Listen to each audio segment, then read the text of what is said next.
Ninakusalimu kwa jina lipitalo majina yote. Hili sio jina la mtu awaye yote, bali ni jina la Bwana wetu Yesu Kristo. Ninakualika katika mfululizo wa masomo ya kesha la asubuhi kwa mwaka 2025. Mwinue Yesu juu, sehemu ya pili. Huu ni mwezi wa Oktoba, tulipojifunza mada kuu inayosema mwinue Yesu juu kama kichwa cha kanisa. Na leo tunaenda kuliangazia somo la Oktoba 24. Tuombe. Mtakatifu, mtakatifu, mtakatifu, Baba yetu na Mungu wetu uishie mahali pasiri juu mbinguni, jina lako litukuzwe sana. Watoto wako wa kiume, watoto wako wa kike, tumekuja miguuni pako asubuhi ya leo. Tu wa dhambi, tusiostahili hata kuitwa watoto wako, lakini asante kwa ajili ya neema, asante kwa ajili ya nafasi tusiostahili. Tumekuja kwako tukiwa ni wa dhambi, tusiostahili. Tunaomba ututakase, tunaomba utusafishe, tunaomba uondoe uovu wetu, ufute dhambi zetu na hatia yetu. Kwa damu ya mwana wako wa pekee iliyomwagika msalabani, ukatufanye upya, tusafike, tuwe wasafi kama theluji. Asante kwa ajili ya nafasi ya kujifunza neno lako. Tunapoenda kujifunza mada hii siku ya leo, tunaomba uwepo wako uwe pamoja nasi. Roho wako Mtakatifu akatufundishe kuyaelewa haya tujifunzayo, na zaidi sana yakatufae katika maisha haya. Tembea pamoja nasi, simama upande wetu. Zaidi sana kila hatua tutakayopiga uonekane wewe ukitembea pamoja nasi. Enda nasi katika jina la Yesu, amina. Oktoba 24, mada inasema kila kanisa ni shule ya mafunzo. Mada ya leo imejengeka katika kitabu cha Injili kama ilivyoandikwa na Luka Mtakatifu sura ya 4 aya 18. Neno la Mungu linasema, Roho wa Bwana yu juu yangu, kwa maana amenitia mafuta kuwahubiri maskini habari njema. Amenituma kuwatangazia wafungwa kufunguliwa kwao, na vipofu kupata kuona tena, kuwaacha huru waliosetwa. Mungu katika kuwapa watu wake nuru zamani, hakufanya kazi kupitia kikundi fulani pekee. Danieli alikuwa wa ukoo wa kifalme wa Yuda. Isaya pia alikuwa wa ukoo wa kifalme. Daudi alikuwa kijana mchunga kondoo, Amosi mchungaji, Zakaria mateka wa Babeli, Elisha mkulima. Bwana aliinua manabii na viongozi kuwa wawakilishi wake wa daraja la juu na la chini, na aliwafundisha ukweli uliopaswa kutolewa kwa ulimwengu. Kila kanisa linapaswa kuwa shule ya mafunzo kwa ajili ya watendakazi wa Kikristo.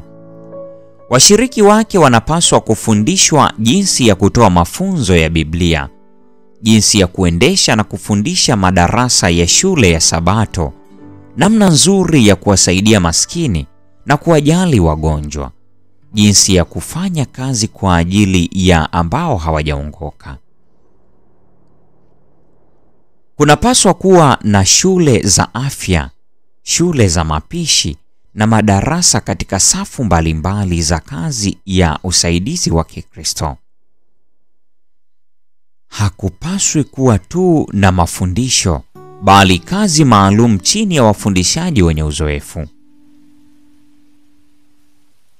Hebu walimu waongoze njia katika kufanya kazi miongoni mwa watu, na wengine wakijiunga nao watajifunza katika mfano wao.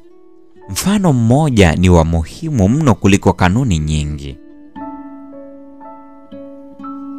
Ikiwa wale ambao Mungu amewapatia talanta kubwa za uwezo wa kufikiri huzitumia karama hizi kwa ubinafsi, wataachwa baada ya kipindi cha majaribu kufuata njia yao wenyewe.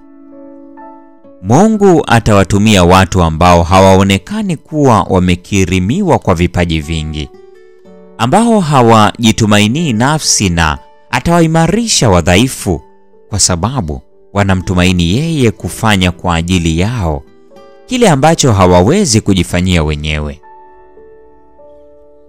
Mungu ataikubali huduma iliyofanywa kwa moyo wote, na yeye mwenyewe atarekebisha mapungufu.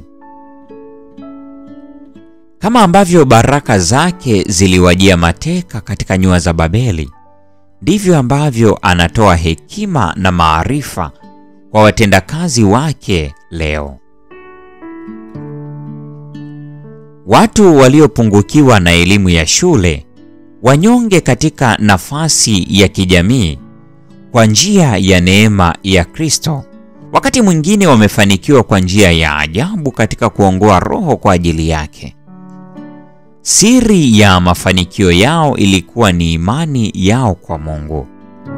Kila siku walijifunza toka kwake yeye, ambaye ni mshauri wa ajabu na hodari katika uweza. Watendakazi wa aina hiyo wanapaswa kutiwa moyo. Bwana anawakutanisha na wale wenye uwezo mkubwa ili kujaza nafasi ambayo inaachwa na wengine. Uwezo wao wa haraka kuona kile kinachopaswa kufanyika, utayari wao kuwasaidia wale waliowahitaji, maneno na matendo yao mema hufungua milango ya manufaa ambayo vinginevyo ingebaki kuwa imefungwa. Wanawafikia wale wenye shida, na mvuto wa ushawishi wa maneno yao una nguvu wa kuzivuta roho nyingi ziteterekazo kwa Mungu.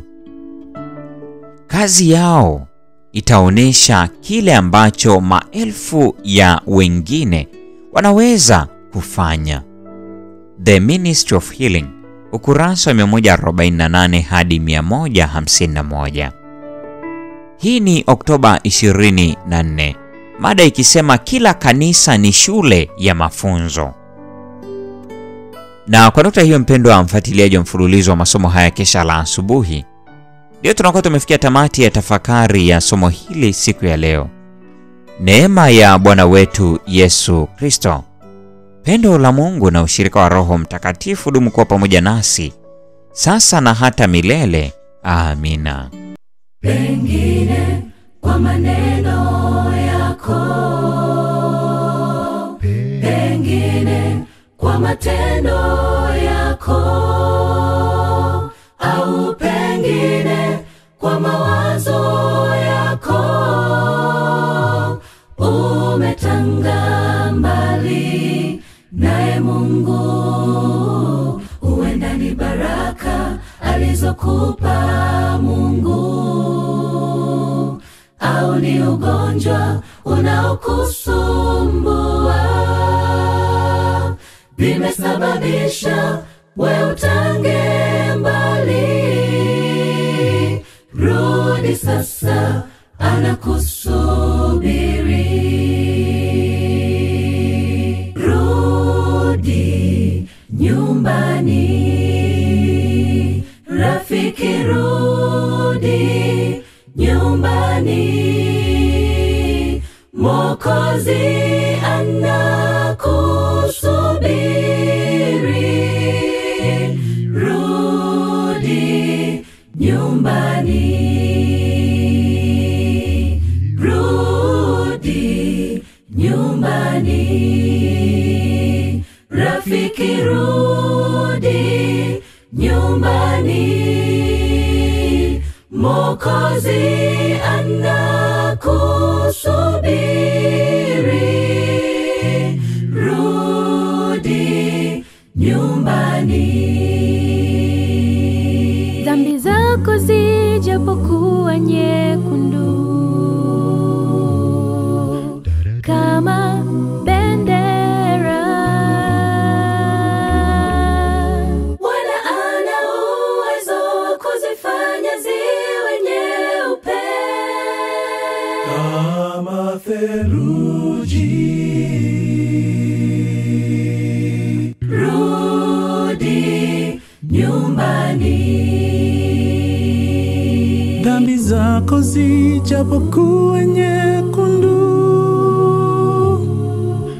kama bendera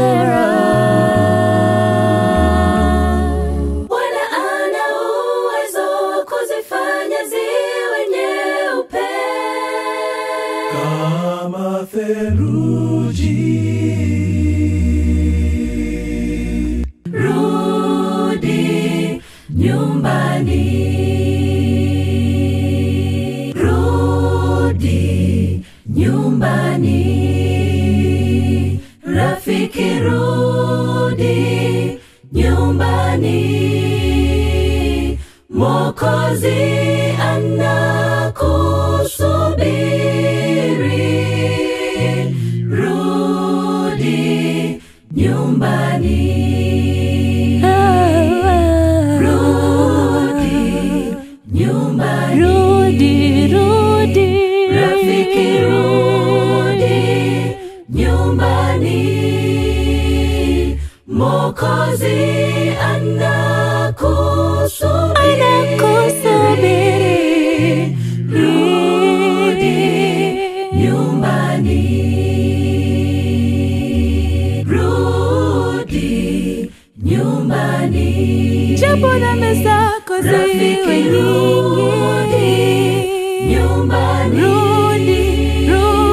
Mwokozi anakusubiri.